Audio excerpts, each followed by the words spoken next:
Hello students, welcome to the third part of the chapter Resources and Development. Today I am going to explain these topics one by one. So make sure you see this video till the end and also subscribe the channel so that you never miss any video.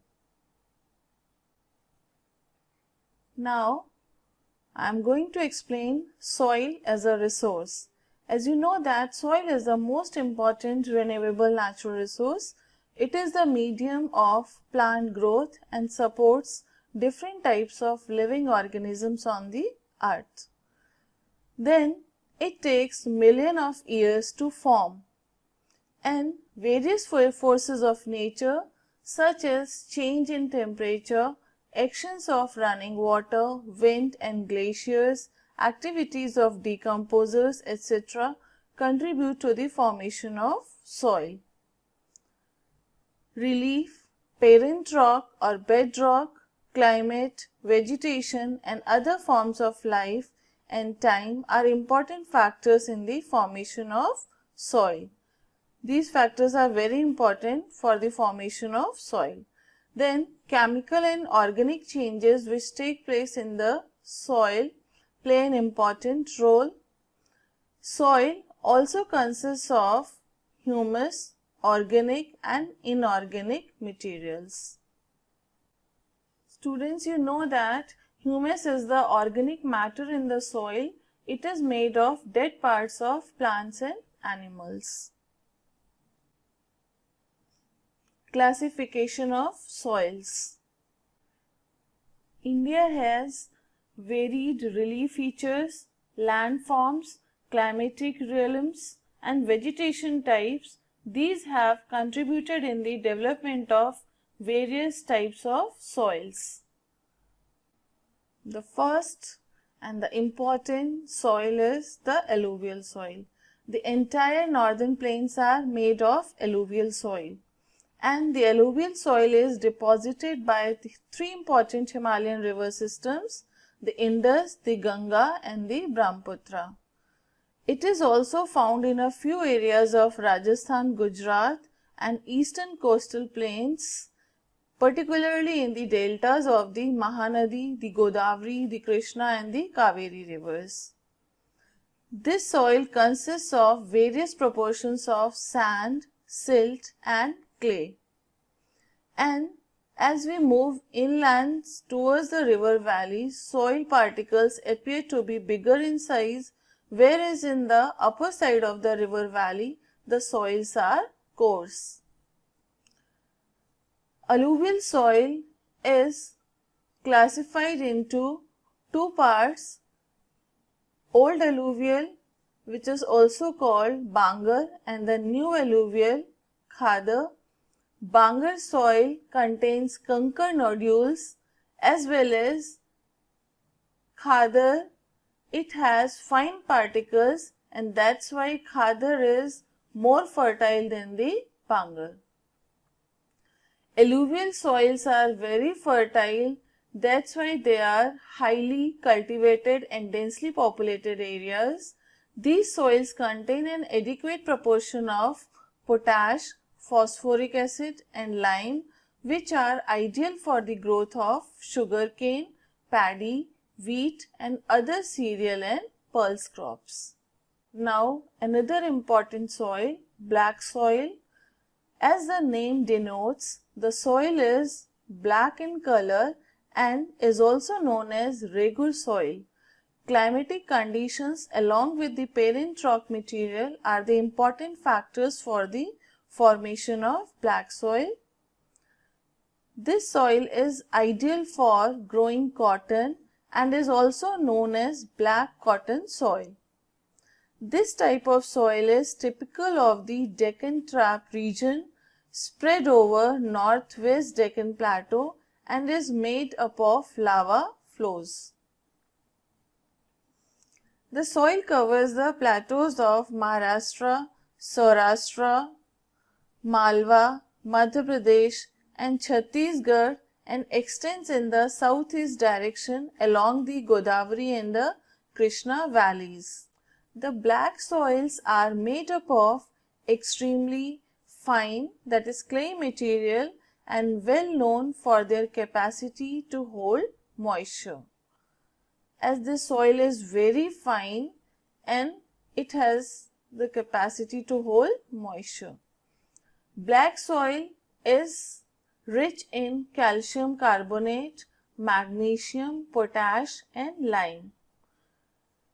This soil is sticky when wet and difficult to work on unless tilled immediately after the first shower or during the pre-monsoon period.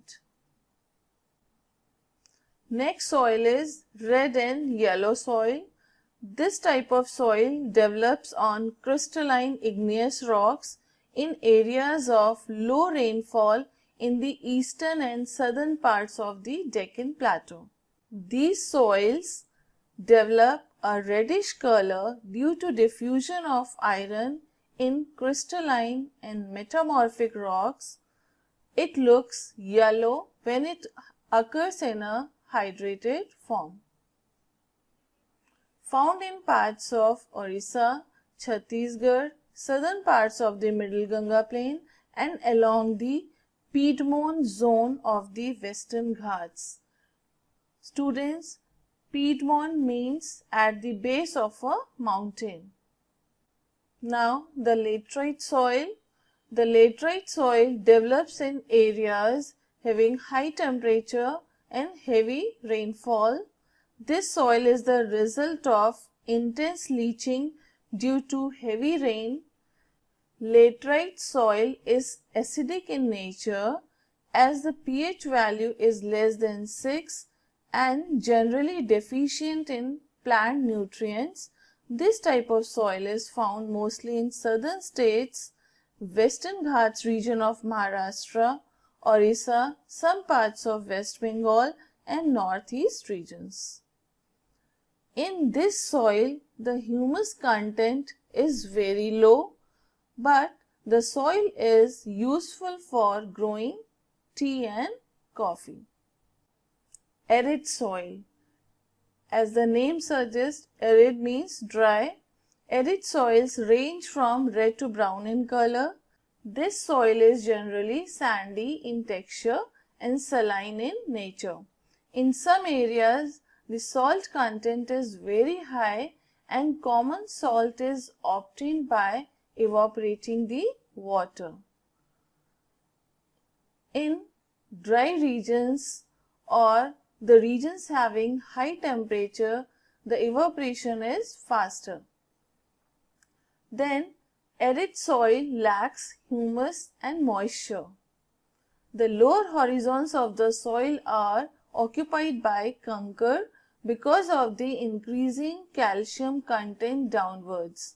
The conker layer formations in the bottom horizons restrict the infiltration of water. Then students, the next soil is forest soil. These soils are found in the hilly and mountainous areas. The soil texture is loamy and silty in valley sides and coarse in the upper slopes. In the snow-covered areas of Himalayas, these soils experience denudation and are acidic with low humus content. The soil is fertile on the river terraces and alluvial fans. Now you can see the map of India in which the major soil types are mentioned. This green color shows forest and mountainous soil as they are the mountainous regions. Then this area is the area of alluvial soil. These areas are formed by the deposition of the rivers, and some alluvial areas are in the eastern coastal plains. These are the delta regions of Mahanadi, Godavari, Krishna and Kaveri rivers.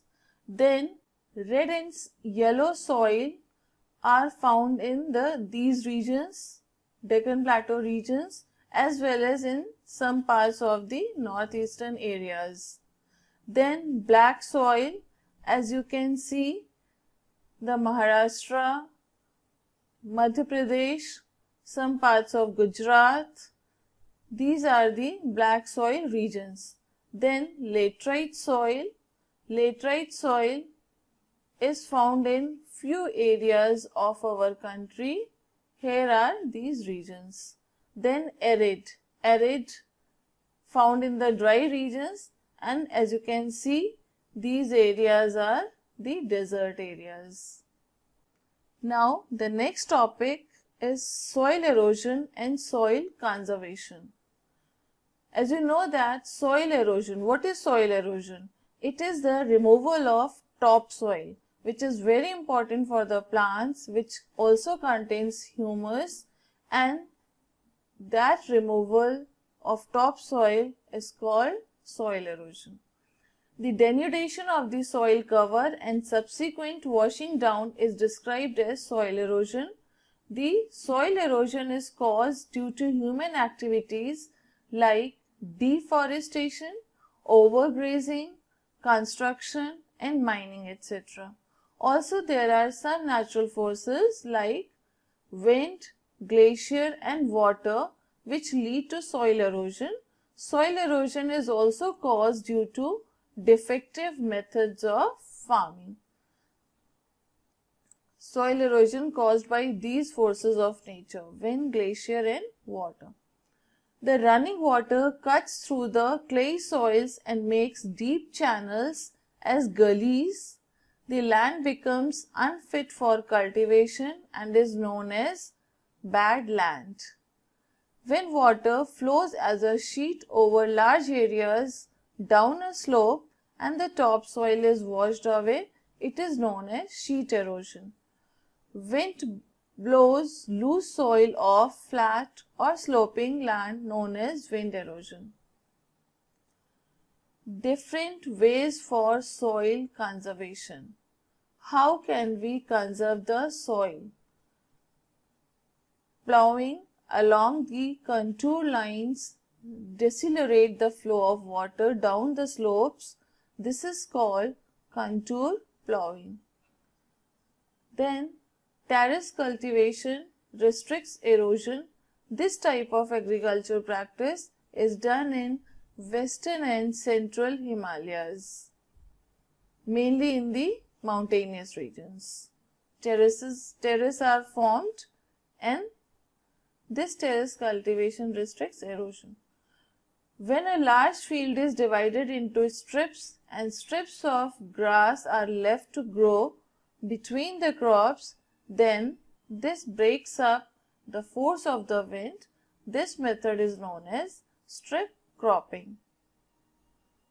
Then planting lines of trees to create shelter helps in the stabilization of sand dunes and in stabilizing the desert in western India. Rows of such trees are called shelter belts. So students, chapter 1 is over. In the next video, we will study the chapter 2.